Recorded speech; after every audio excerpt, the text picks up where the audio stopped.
Serving New York State and Southern Ontario, you're listening to WDCX FM Buffalo, WDCX HD1 Buffalo, and WDCZ AM Buffalo, WDCX AM Rochester, and WDCX HD1 Rochester.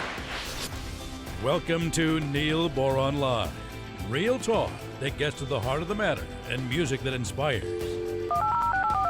NBL is the place for information, motivation, and encouragement.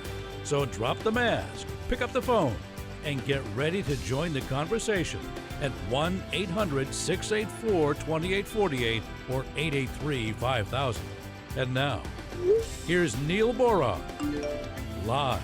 Well, ladies and gentlemen, the doc is in the house. Dr. Kevin Leman is back with us. We're going to talk with him today about a variety of his books, including 2 new ones. And you think he's been busy during coronavirus. He cranked out 2 more books. He's got 60-some-odd books now, most of them bestsellers. One of them is called Why Your Kids Misbehave and What to Do About It. And the other one, 8 Secrets to Raising Successful Kids. We're going to talk about that today. We're going to dig in with Dr. Leman, who's originally from Buffalo, New York, grew up in Williamsville, and is a rabid Bills fan.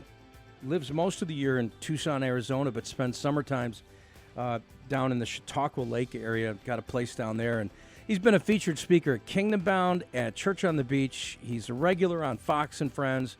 You've seen him around somewhere, whether it was in a church setting or a conference or a seminar or on television or definitely here on the radio over the years. But we're going to give you an opportunity to win a copy of a book from Dr. Kevin Leman today and take your questions about parenting and relationships and marriage and discipline and all of those things, some of which are not common words in our culture anymore, including child discipline. But that may be the crux of what you're dealing with right now, and I invite you to join us for the conversation. The Leman Academy of Excellence is something else we're going to touch on. He's got a variety of schools in the Southwest that are absolutely rocking. And he's got waiting lists of parents waiting for their kids to be able to get into those schools. Why is that?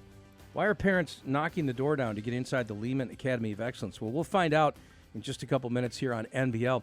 Lord, bless our conversation. Use it for your glory. Thank you for the opportunity we have to learn from you today, to experience you in the midst of our conversation, and we invite you to be our special guest. So guide our conversation today, Lord, and help us to glorify you. We thank you for Dr. Kevin Leman and the wisdom he's going to be sharing with us. And we look forward to receiving it in Jesus' name. And everybody said, amen. Well, welcome to NBL, the first official day of summer, full day of summer. And we've got a ton of stuff to talk about here. So let's take our quick break. When we come back, we're going to dig in. Dr. Kevin Leman on NBL. Today's program brought to you by Dr. Dimitri. He's a Christian chiropractor from Markham, Ontario. Well, let's get to it. And welcome to summer 2021. First sign of summer was seeing Dr. Kevin Leman walk through the door here at WDCX, because you know when he's in town, it's summertime in Western New York. How are you? I'm like a seagull flying into a dock. Exactly. Glad to be here, Neil. You could set your clock to Leman's arrival in Western New York State. You survived coronavirus. I can see that. Yeah, I had it. Our whole family had it. Really? Yeah. When was this? In fact, I had what they call an infusion, which is a 3-hour procedure. Uh-huh. And my doc said, hey, Leman, you fit the profile.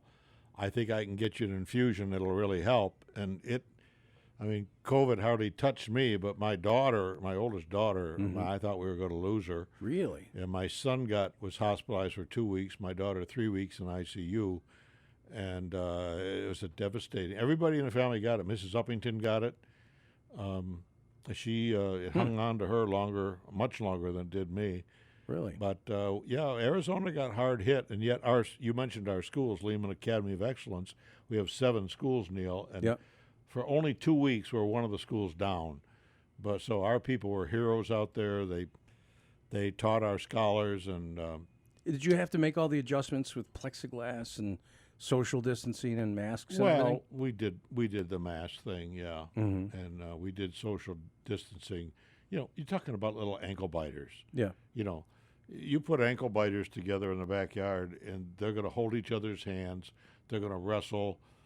You know. Yeah, they're kids. They don't get the social distancing thing. Our people were real heroes, and we've got a great schools, I should say, and you mentioned that people are really lined up to get in our schools. It's a classical tuition-free charter school, meaning that everything is interrelated. So if we're studying Germany, the kids might be reading Diary of Anne Frank, and they'll be studying a German composer and a German poet, and everything's integrated. It's just not math, English, science, like in a traditional school. And how do you do the tuition-free thing? How does that work? The state pays us for scholars. For every scholar that comes in, and the state loves us because we can educate the student cheaper than the state of Arizona can. Really? Oh yeah, yeah, absolutely. You act like that's not a big deal. I mean, that is a big deal. How do you do that? Well, it's a great deal. Well, if you do things right, we put authority in the classroom teacher's hands. And you and I have talked a lot about authority on NBL Live over the years. Not authoritarianism, not what we grew up with. Hey, you're going to do what I tell you to do. That's not what we're talking about. We're talking about being firm, having your yes be yes, your no be no, positive expectations for kids. And if you came, in fact, I hope someday you'll make it to Tucson, and I'll take you over to the school. And when the kids are moving from their homeroom to art or music, for example, I'd love you to see them walk down the hallway because they're not pushing and shoving. It's not real noisy. The kids they look like little penguins at the South Pole because they're walking single. I mean, people are blown away. They said, I didn't know there were schools like this. But kids are encouraged to encourage one another. So when a kid gets selected for something or is somehow encouraged publicly in the classroom, the other kids very spontaneously will clap for their fellow student. Where most kids are so hedonistic, when somebody gets something, they're saying, oh, I wish that was me. So we've taught kids that other people count in life. And you've heard me say on your program, we bring up kids today to feel like they're the center of the universe. Well, if you do that with kids, I mean, I'm not the brightest bulb in the tree, but where's the room for Almighty God in a kid's life? Okay. None. Keep that thought in mind, then I want to come back to the Leman Academy of Excellence because it's fascinating what you're doing there. You talked about center of the universe. My wife grew up in a family of 7. Okay, she was number 6 out of 7. So she's got a little brother that's younger than her. Other than that, she was number 6. But, no, actually, sorry, 5. There was a surprise baby, I forgot. Sorry, Julie. Okay, so 5 out of 7. So she was towards the end of the line. And when you look through the family shoebox, there's a boatload of pictures of number 1, a few less of number 2 and number 3. But gold leaf letters on the firstborn. That's right. Okay. When you get to number 5, Mary has like 3 pictures of her childhood. One of them, she's sitting in a high chair at about the age of 3. So the question is, why is she in a high chair? But anyway, and she has 1 cupcake in front of her with 1 candle in it and 1 tiny present wrapped in front of her. Now, I'm not trying to pull at anyone's heartstrings. I'm just saying that's how it was back in the day. She was happy as a clam to get a cupcake and a present for her birthday. But compare that to today, where kids are having, $5,000, $10,000 birthday bashes. Kids are being trucked in limousines and stuff, You should see the look on Dr. Leman's face. Even as I'm saying that, it's hilarious. But anyway, okay. So what happened? Okay, so in that environment, that's what you grew up with, and my generation pretty much the same. But now everything's totally different. So where in the world do you find people to teach at this place, and how do you do it? Well, when teachers come to our place, I'm reminded of the movie Field of Dreams. And somebody says to Kevin Costner, "Is this heaven?" Mm-hmm. He says, "No, it's Iowa." Neil, there's been so many teachers that came from public school to Leman Academy, which is a public school, and they've essentially said, "This is heaven."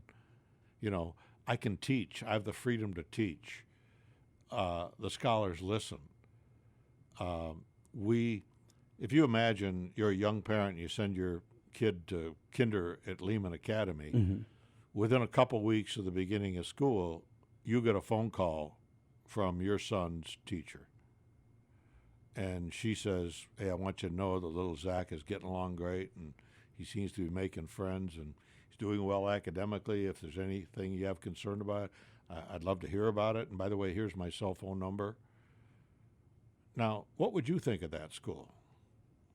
I'd be impressed. Yeah, and you'd sure. say, they really care. And I know it sounds sort of corny, but I want the kids at Leman Academy to feel loved. When I go on campus, it's really funny because some little ankle biter will spot me, like in the lunchroom, and one of them will say, "There's Dr. Leman." And I'm telling you, it's a herd. They come, and everybody gets a hug. I told Sandy, my bride, I said, they're not, one part of my body hasn't been hugged by an ankle biter. I mean, they just come. And it's really wonderful because we want school to be fun. So in Leman schools, it's fun. We have all kinds of crazy things that we do. When you walk in the door, that song, I Got Sunshine in My Pocket? I don't know the name of it, but it's a really upbeat, that music Justin Timberlake is song. Blaring when they come in. School ought to be a happy place. Our kids cry when it's vacation time. I've told them to their face, there's something wrong with you kids. This is vacation time. Get out of here. They don't want to leave.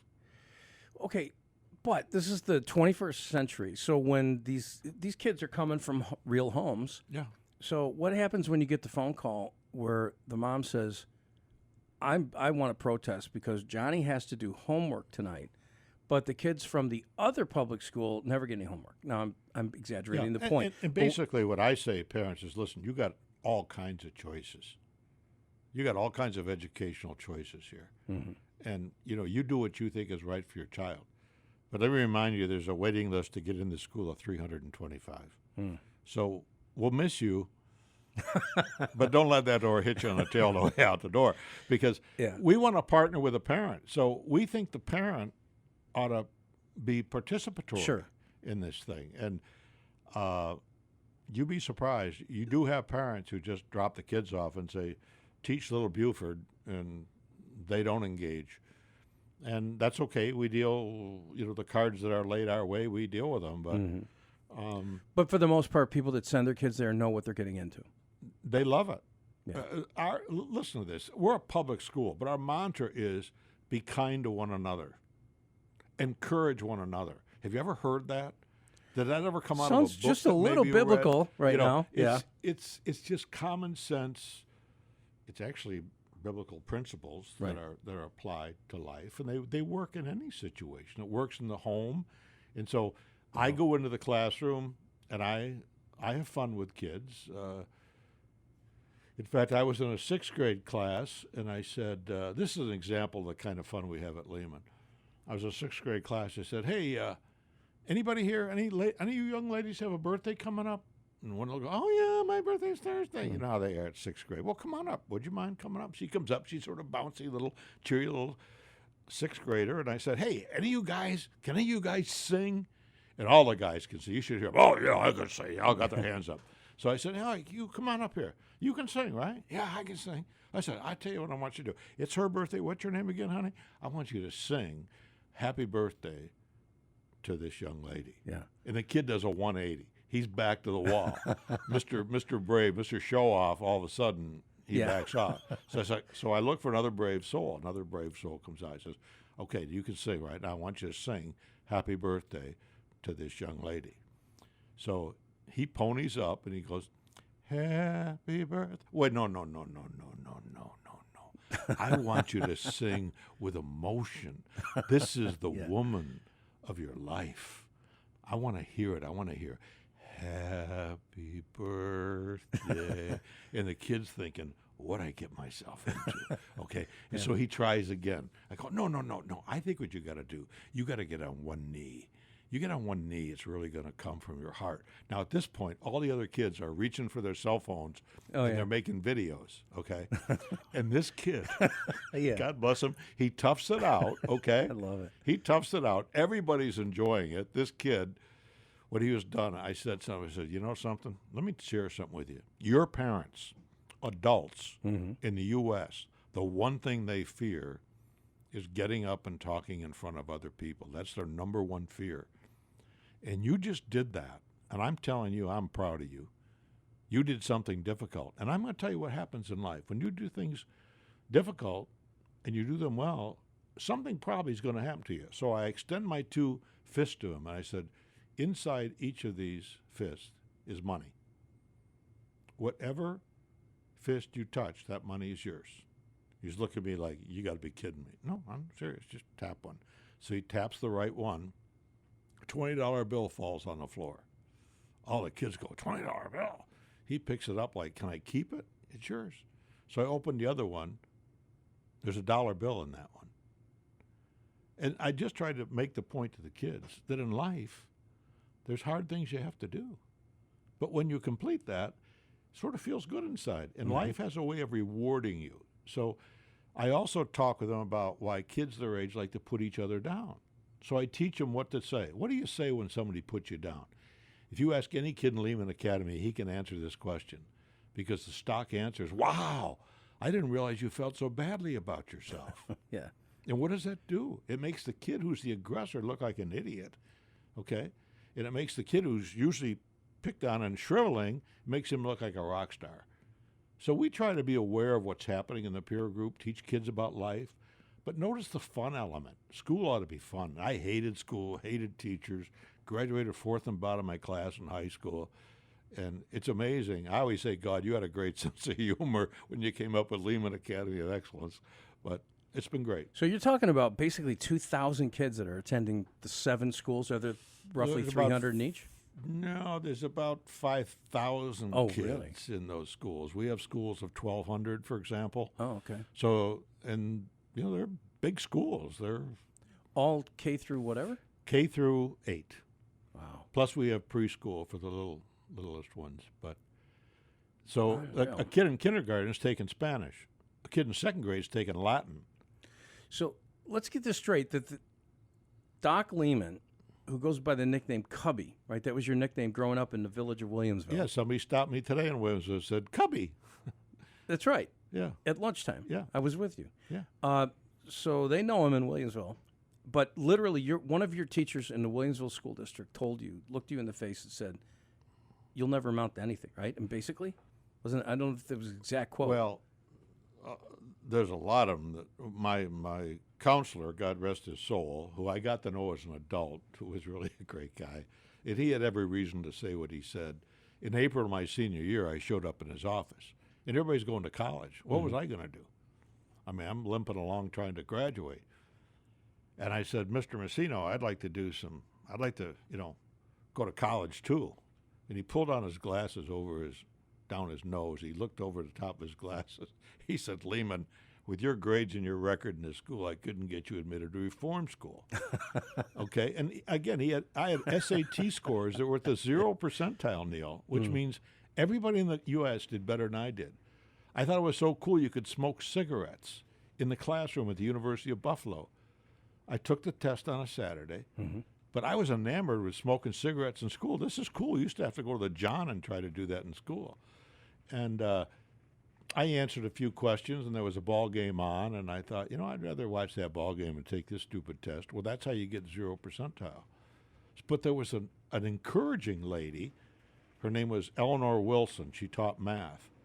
And she, in April of my senior year, pulled me aside and said, Kevin, do you ever think you could use those skills you have for something positive in life? And I remember thinking, skills? I have skills? She said, I've seen you take over a classroom. Wow. Teachers talk about you in the teacher's lounge. And she gave me a shot of vitamin E, and she followed it up with not just vitamin E, which is encouragement, but she said, if you're willing, I'm willing to take the time to tutor you. And she tutored me those last 3 months of high school, or I wouldn't have graduated. The woman went to Randall Memorial Baptist Church in Williamsville. Sure. She was a Christian. I didn't realize it at the time, and I wasn't a Christian at the time. So it's sort of funny. I always said God had his hand on me long before I knew who God was. And it's God had a great sense of humor with that one. So you graduated high school. You then got into what, community college eventually? Well, I applied to, this is embarrassing, I applied to University of Buffalo night school. There was a guy there by the name of Dr. Richard Sigelco. In fact, I just saw his death notice in the paper maybe 2 or 3 years ago here in Buffalo. And my mother and I went down there. My mother tried her best to get me into night school at UB. They said no. I applied to our own denominational church school in Chicago, even sent them a couple scriptures on forgiveness, and they didn't want me either.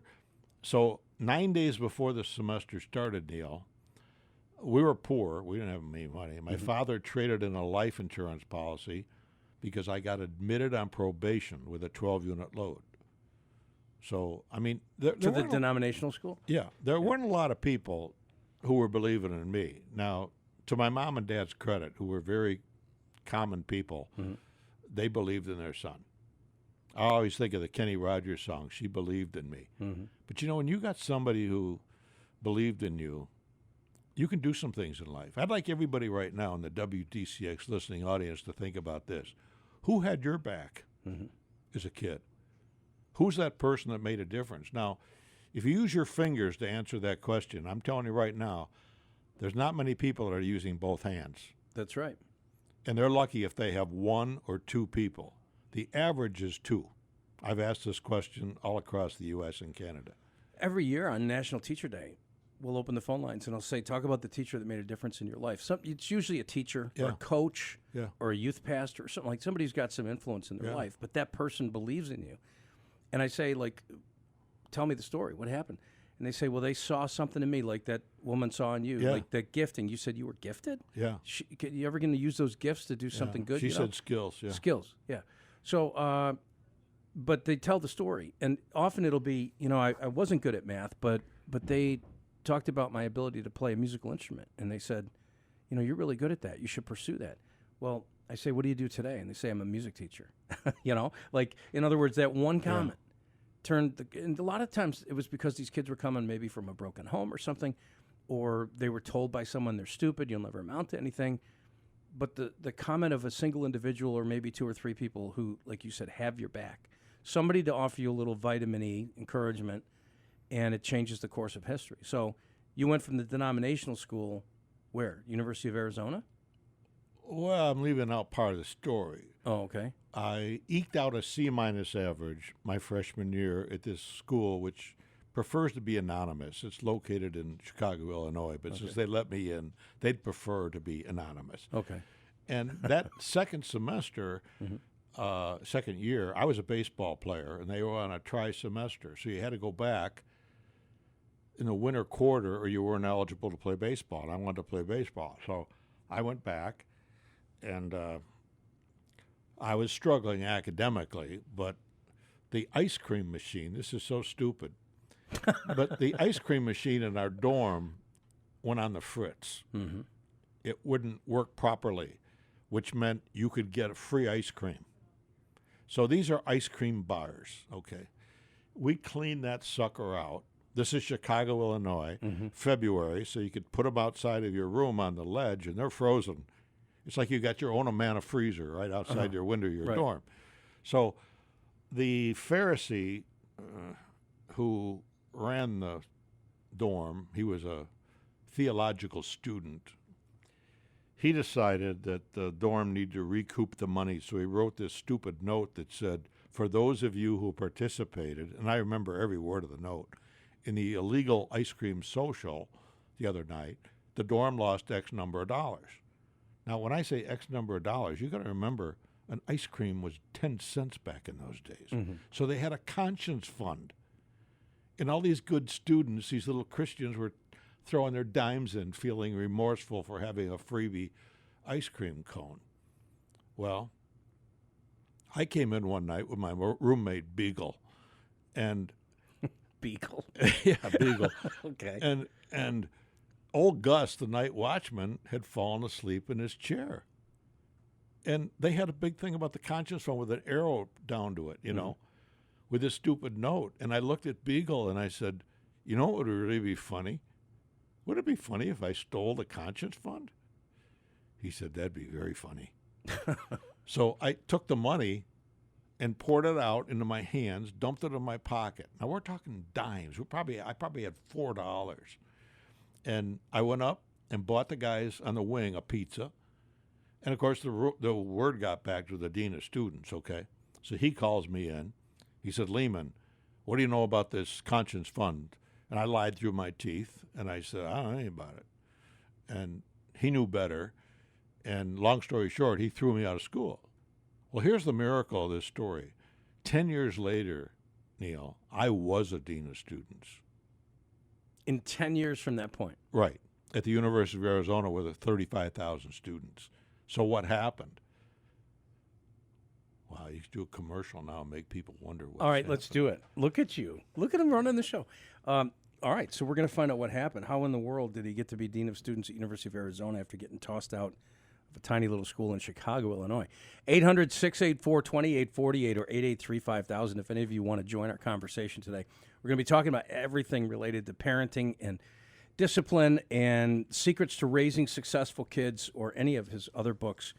Best-selling author Dr. Kevin Leman in studio. 800-684-2848 or 883-5000. The rest of the story, as Paul Harvey used to say, coming up in just a second. NBL Today brought to you by Attrell Toyota. And yes, things are beginning to open up in Southern Ontario. Attrell Toyota, the Brampton Auto Mall, where the red tag sale is on. All right, so now the rest of the story, we get to find out how Dr. Kevin Leman got out of that predicament and ended up becoming dean of students at the University of Arizona. Right. Other than the grace of God, obviously that was the overriding factor because God's grace was all over this thing. But what happened? So how did you... Well, when I got thrown out of college, I came to Tucson, Arizona, which I hated. It was so hot, so different from Buffalo where I grew up. And I needed a job, and I always tell people I wanted an executive-level position of some kind, junior executive, something. Well, the only job I could get was a janitor's job in a hospital.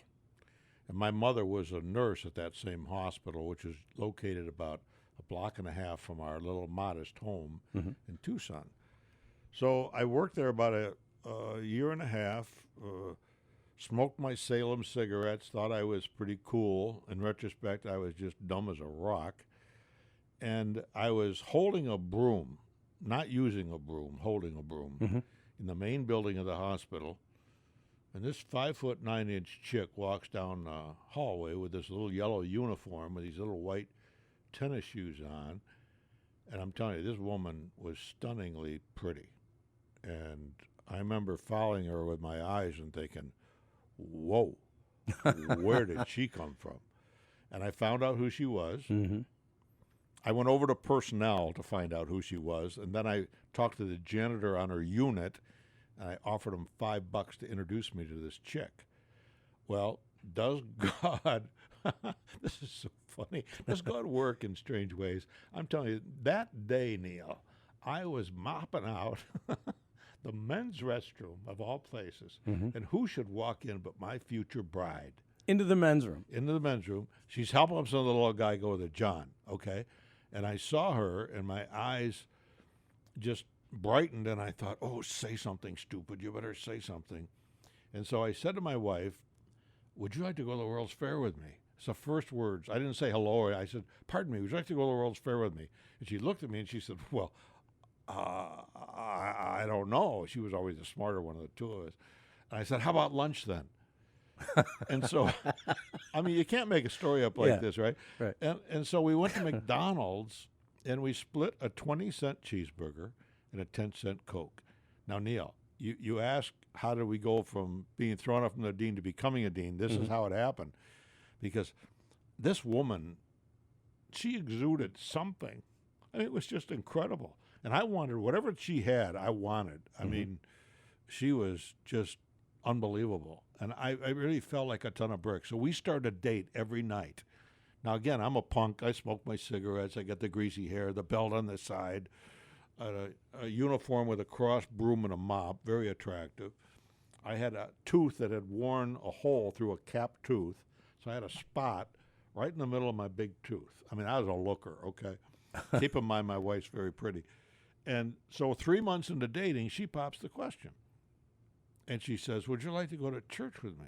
And I remember thinking, holy cow. I'll say cow. Holy cow. Yeah. She's one of them. If there's one thing I didn't want to do is date some religious Christian type person. And so what do you say, gentlemen? I'll tell you what I said. I lied through my teeth again. And I said, I was just thinking about going to church. I'd love to go to church. You are the worst sort of human being ever. Okay, go ahead. Yeah, I was lying like a dog all the way. Yeah. And I remember sitting in that church and thinking, no chick's worth this. Okay. Mm-hmm. This is just too much. And then she wanted me to come back at night. So we went back at night. And that was the appointed hour for me. I did a 180. Everything that happened, I didn't want to have happen. I didn't want to become a Christian. I didn't want to turn my life. I'm just telling you it happened. Mm-hmm. It happened that night. And I walked out knowing what I had just committed to. Mm-hmm. And God gave me motivation. I was working full time, wasn't a great student, went back and got on the dean's list the very first semester. Now, that is the power of God coming in your life. Mm-hmm. And I said, okay, God, I'm yours. And I went on, never looked back. In fact, it's another funny story. After that first semester, I got 5 A's and a B. I got a letter from the dean. Mm-hmm. Come see the dean. Last time I saw a dean, what happened to me? You got thrown out. He threw me out of school. So I go down, I'm so stupid. This is so dumb.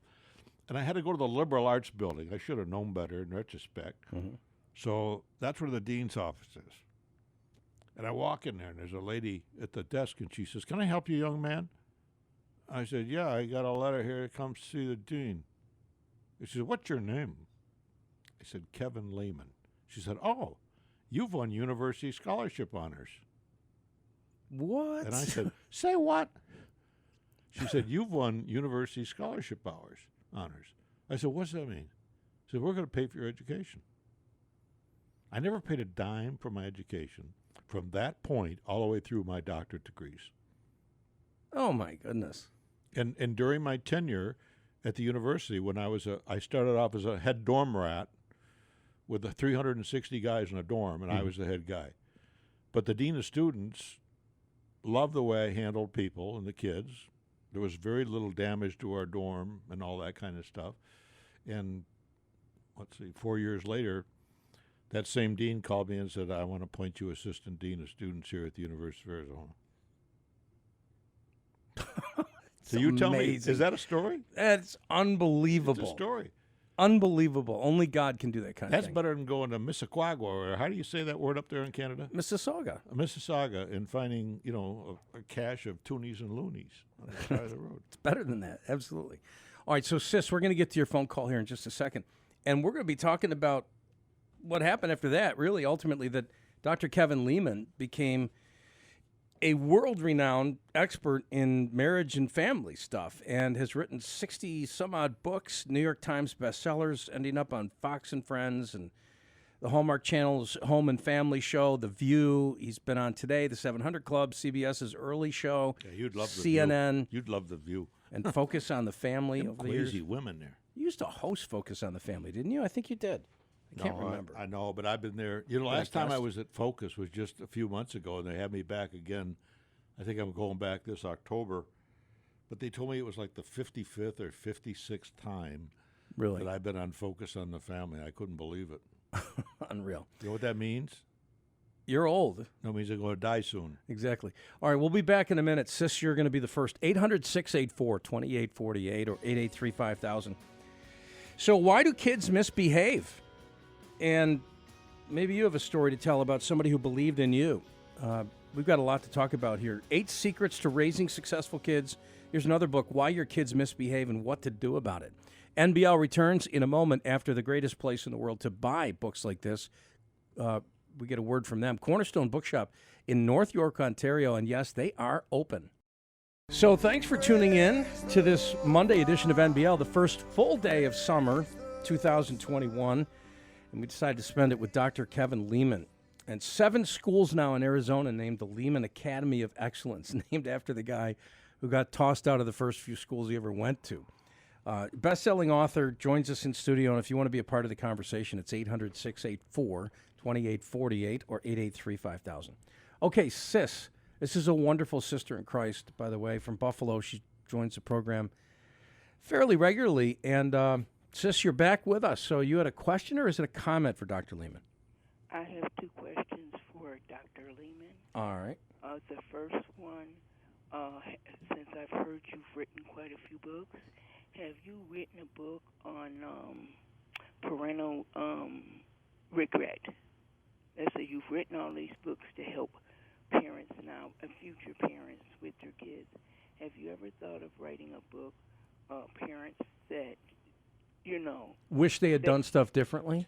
Yes, and didn't know about your books or paid attention, and parents that are filled with a lifetime of regret, and what to do, what to do, what encouragement to put in great it, question. Help them, give them hope. Yeah, because sometimes when you mess up, your kids hate you. Sometimes they move to a new state. They won't let you see your grandparents, and et cetera, et cetera. Okay. And then I've got a second question. Yeah, well, hang on to that one. Let's talk about the first one. Okay, sis. Well, it's a great question. And to answer your question succinctly, no, I haven't written a book specifically for that, but I've talked about that in several of my books. And my simple advice to parents is this. Yeah, parental regrets, you've had them. Like the old song, regrets, I've had a few, but then again, too few to mention, blah, blah, blah. I always tell parents, if you go to a kid and you've got a sincere heart and you say, honey, I've been doing some thinking, and I owe you an apology. And the kid goes, what do you mean? What are you talking about? And say, I've just been reviewing my life, and I think there were so many opportunities I had with you that I didn't take. I think I've messed up here and here. I think I acted like God himself, and I know I'm not. I think I ran over your feelings too many times. And I just want to tell you I regret that. And I'm going to do my very best. I'm one of those people who think it's never too late. And so you're going to see as much as possible for me to muster up a new dad, a new mom, a new sister, a new brother, whatever it is. Here's what I've found, sis, that kids are resilient, and they're very quickly to forgive if someone comes to them with a sincere apology. So that would be the way I'd handle that. I'd like to clarify, Doctor, a lot of your books, most of the parents would pick them up because if their kids are still young, they're still reachable.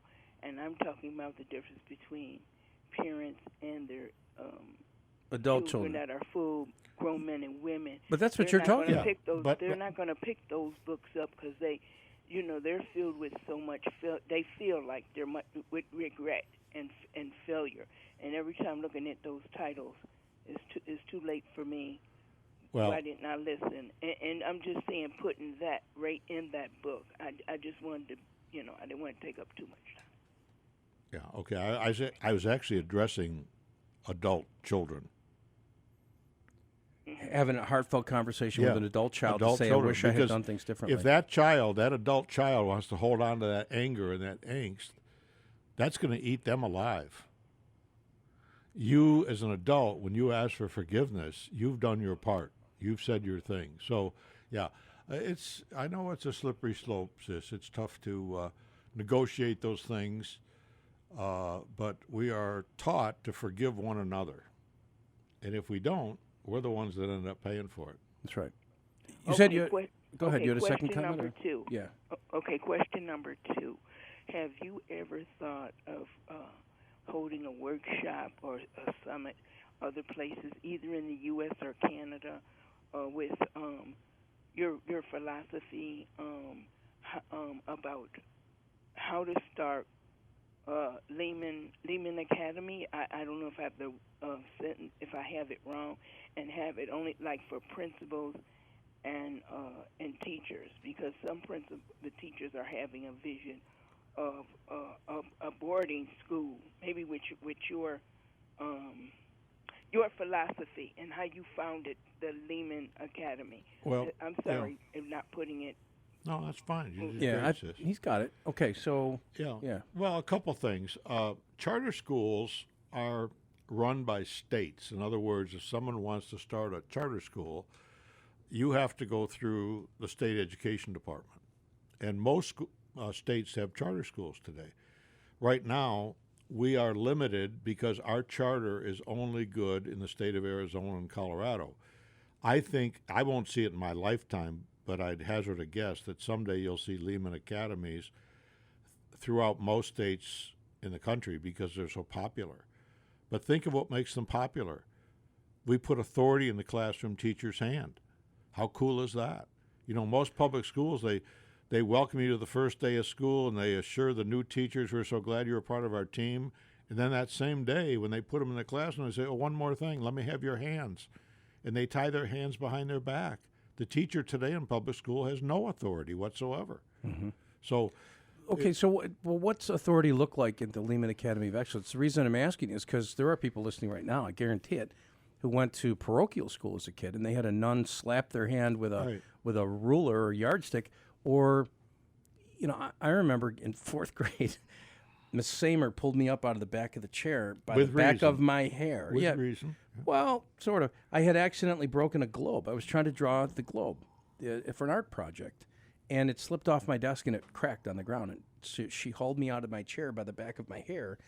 The short hair on the top of your neck there? Yeah. I don't know if you've ever felt that going in the wrong direction. Yeah. But anyway, hauled me down to the principal's office. But, I mean, some teachers got there was corporal punishment in schools. So when you say authority, that could mean anything. What does that look like at a Leman Academy of Excellence? Well, it's not what Tim Russert said in his book where the priest grabbed him by the neck and put him up against the wall and said, Russert, what is your name? Right.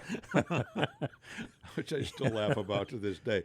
Let me show you. Let's just take a kid's name, Little Neil. Okay. Little Neil is mischievous, and he's always talking when he shouldn't, and he's pushing and shoving the kid next to him, and teacher says to him, hey, Neil, I am not very happy. You let the kid know in the classroom at that level that I'm unhappy. Kids don't like it when you're unhappy as an adult, a teacher, a parent, whatever. That's called relational discipline. But if little Neil gets to a point where he disrupts the entire learning process, then I always tell the parents, expect a call from school. But here's the kicker. You ask how discipline works at Leman Academy. Mm-hmm. Guess who gets to call home? Little Neil. Mm. He gets to call home and say, I don't know how to behave like a fifth grader. You need to come pick me up now or I'm suspended for a week. Mm. Now, how happy do you think that parent is to get that call at work that says you have to leave work, pick up your kid? So there's other disciplinary measures that's going to happen to that kid at home. Mm-hmm. So he faces the music at school. He faces the music at home. We like it that way. Bookend them with discipline. You got it. All right. Sis, thank you for your phone call. If you want to jump on board, it's 800-684-2848 or 883-5000. A little bit later, we're going to be giving away a copy of 8 Secrets to Raising Successful Kids, and I want to talk about that in just a minute. But letting them feel the weight of the decision. It's called reality discipline. More on that coming up in just a moment. NBL will return right after this from Nicola Brandes. And listen, as things open up in Southern Ontario, you're thinking about buying or selling a home, but things are difficult right now. There's very few houses on the market. Hard to find a home you can afford, and there's a desperate need for homes to be sold. But Nicola Brandes can help walk you through the process. She's Toronto's premier real estate broker. Well, yeah, it's the truth. And Scott is the sponsor of our weather forecast daily on NBL, and he covers the entire Niagara region. Wonderful brother in Christ, Scott Montgomery.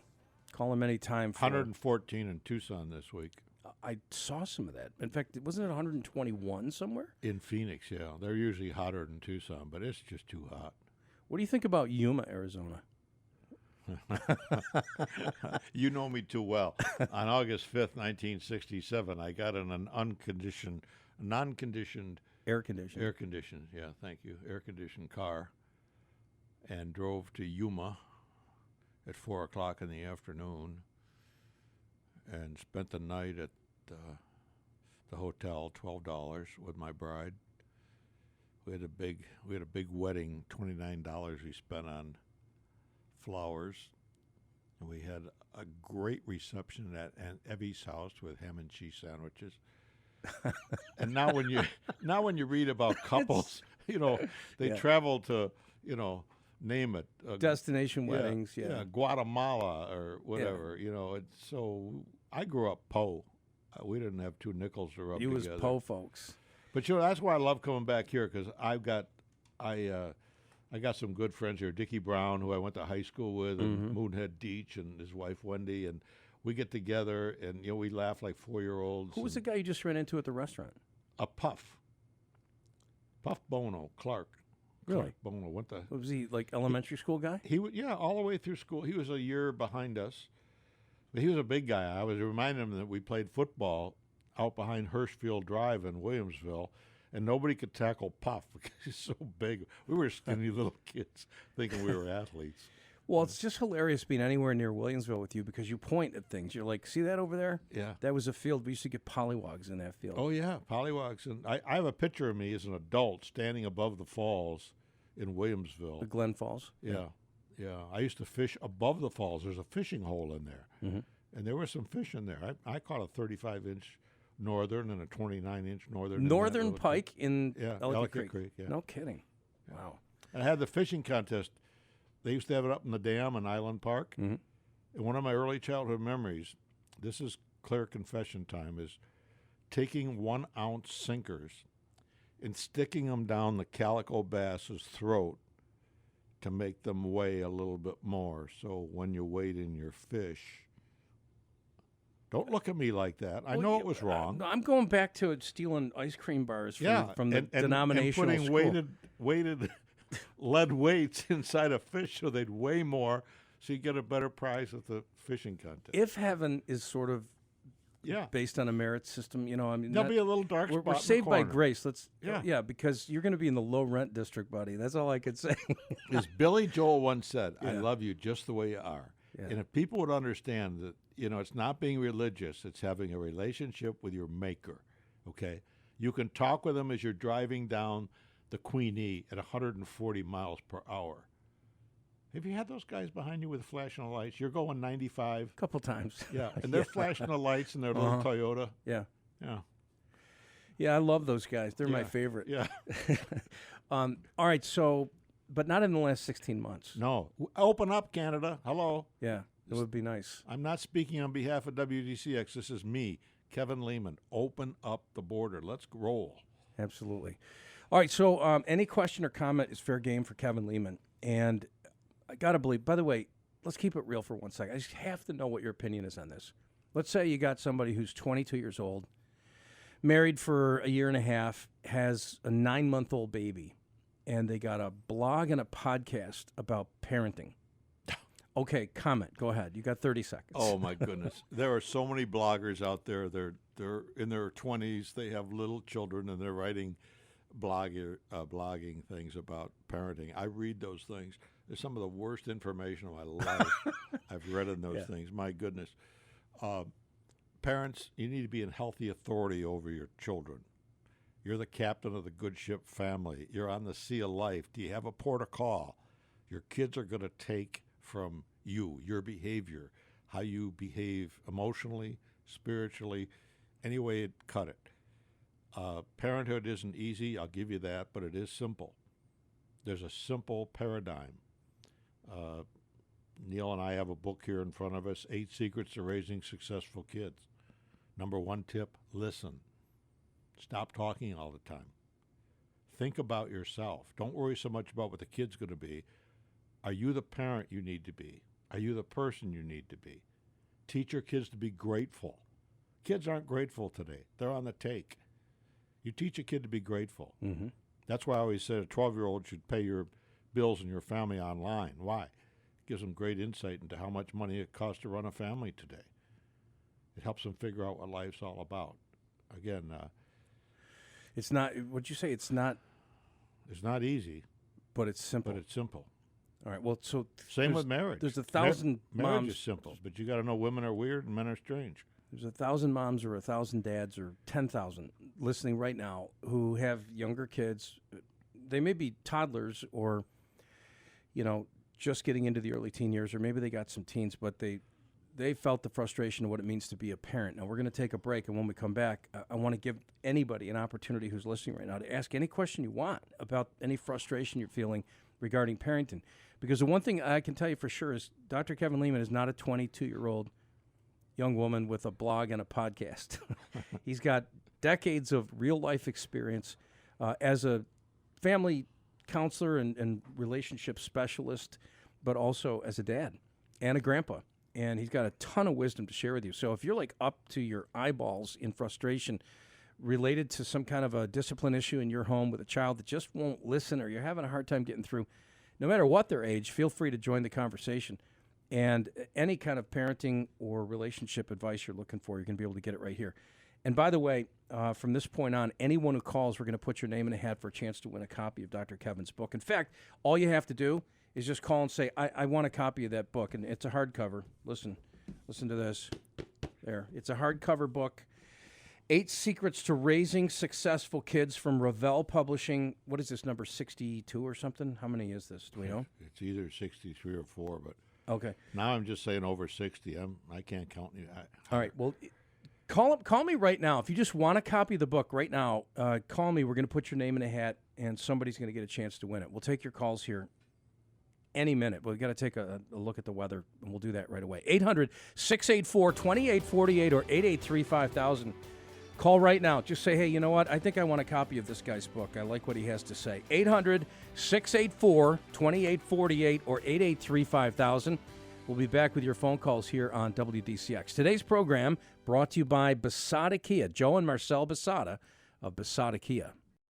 All right, from this point forward, any of you who join the conversation are eligible to win a copy of 8 Secrets to Raising Successful Kids. We're going to move as quick as we can.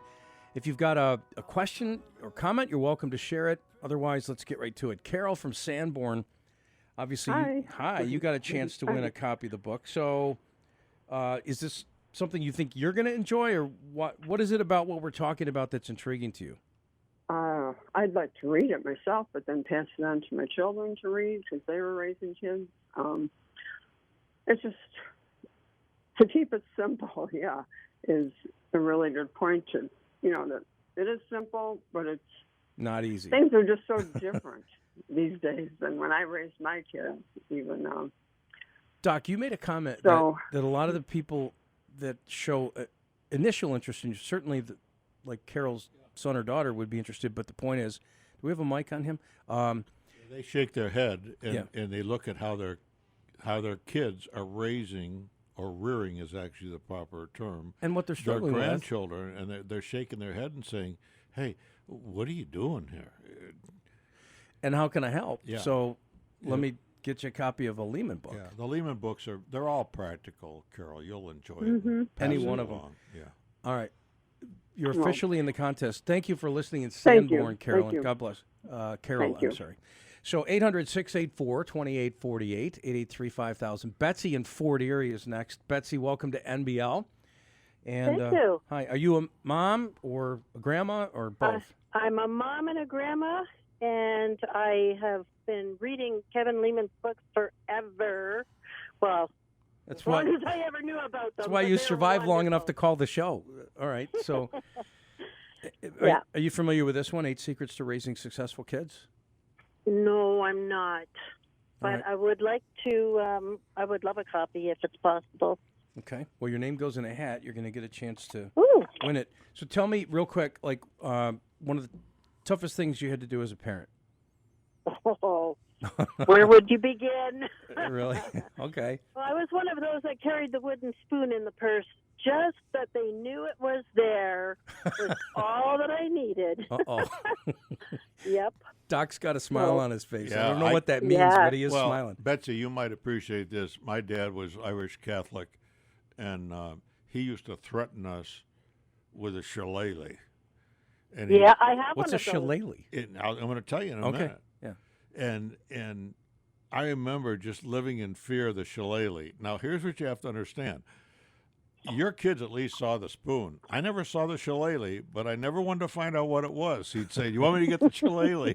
Well, the shillelagh, for those of you who don't know, is like a walking stick. I mean, you wouldn't want to be hit with a shillelagh. Yeah. But we lived in fear, and that's the authoritarian parent. And let me put this into our Christian walk with the God we worship. Right. Is God an authoritarian? No. No. But he is a supreme what? Authority. And so when we look at parenting, I'd love parents just to think through, wait a minute, what's the healthy authority here versus the authoritarian, We certainly don't want to do the permissive, have you chosen to go to bed yet? That's very much in vogue today. And your goal should not be to raise or rear a happy child. Can I ask, let me throw something in here real quick, and then we're going to get to Barry and Donnie and the rest of your calls. While we got Betsy, should you ever put the question okay at the end of a sentence? How about this?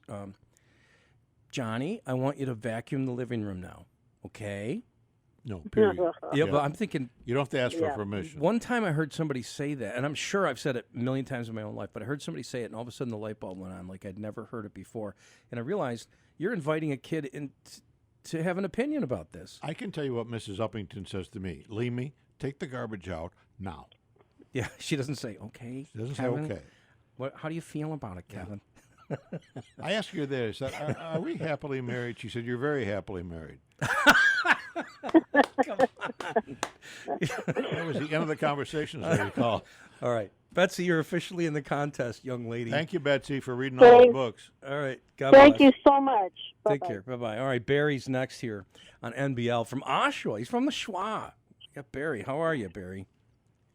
I'm excellent. How are you? Good. Giving us a call because you want in on the contest. Any particular reason why you think this book would be helpful?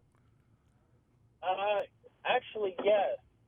Simply because, you know what, I've been challenged myself with learning how to go from survival mode to success, to learn to be successful, to go through successful habits.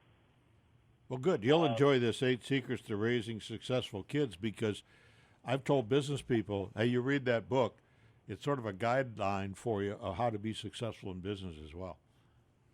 Why is it? Yeah, and so, well, my question is this, is because of I've been survival mode, and then COVID pandemic and kids staying at home at school, the thing that I'm frustrated with right now is my son, I mean, he's getting better, but he's at a point where he's almost just existing right now. And I'm trying to show him, and I'm trying to encourage him, I'm trying to love him, I'm trying to say, okay, dude, find a purpose. And if you can find a purpose, then you get excited about life again. How old is he? That's what the challenge is. He's about 15. Okay.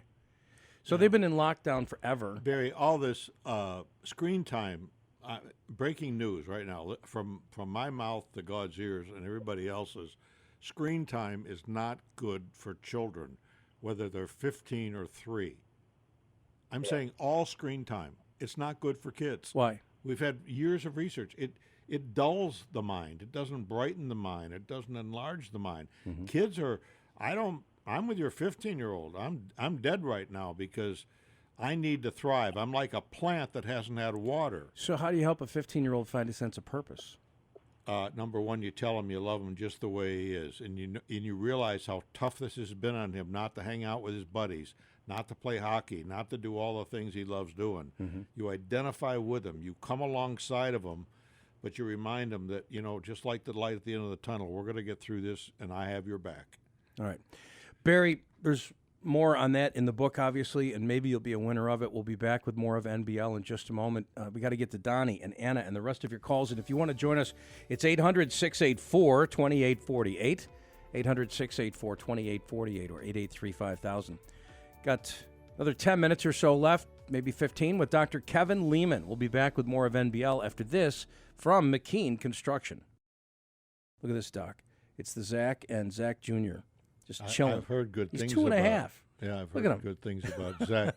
Zach Sr., he's a good daddy, I heard. He's an amazing He's teaching his child what to do and how to do it. Parents, train up your child. Don't train them down, train them up. Teach kids at a young age they have to stay in the high chair. Do not pass the child around like a piece of pepperoni pizza. Yeah. Boundaries matter. All right, so Donnie is next, and then Anna. And I don't know if we'll have time for other calls. Let's get right to it. Donnie, welcome to NBL. You're on with Dr. Leman. So Thank you, Neil. Happy belated Father's Day. Thank you. Same to you, sir. How would 8 Secrets to Raising Successful Kids bless your life? Tell us about that, man. Well, I got 5 kids, so I need all the help I can get. What's the age range? My youngest will be 2 in September, and my oldest just is about to turn 16 in another week. That's this weekend should be 16. Pretty good spread. Yeah. Wow. Okay, go ahead. Yeah. I actually have a question for Dr. Leman. Sure. We've had an issue with our 14-year-old son with grades. Grades have really been slipping, and so initially we tried like taking things away, kind of like reduce screen time, take his phone away, and none of that was working. Then we tried positive reinforcement. We're like, we'll reward you with this if you can, show us that you're trying.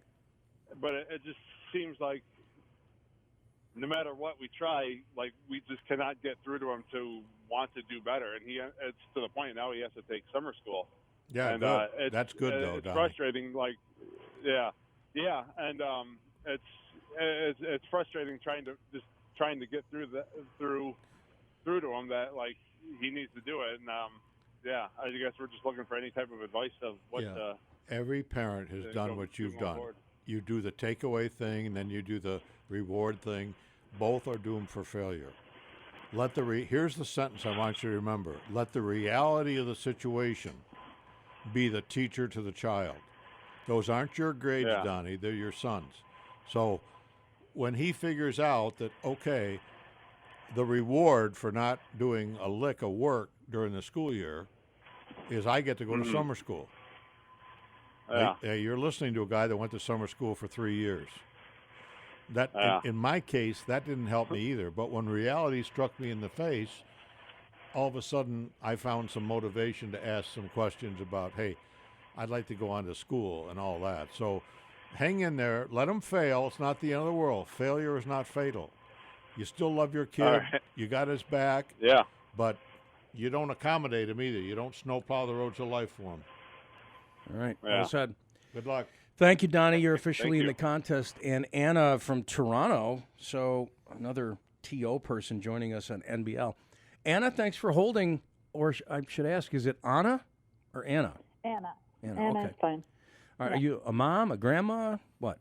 I'm a mom and a grandma now, so I would like to get the book because I always read Dr. Leman's books, and I know that no matter which book, it will never disappoint.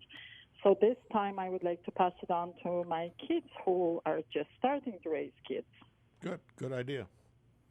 Uh-huh.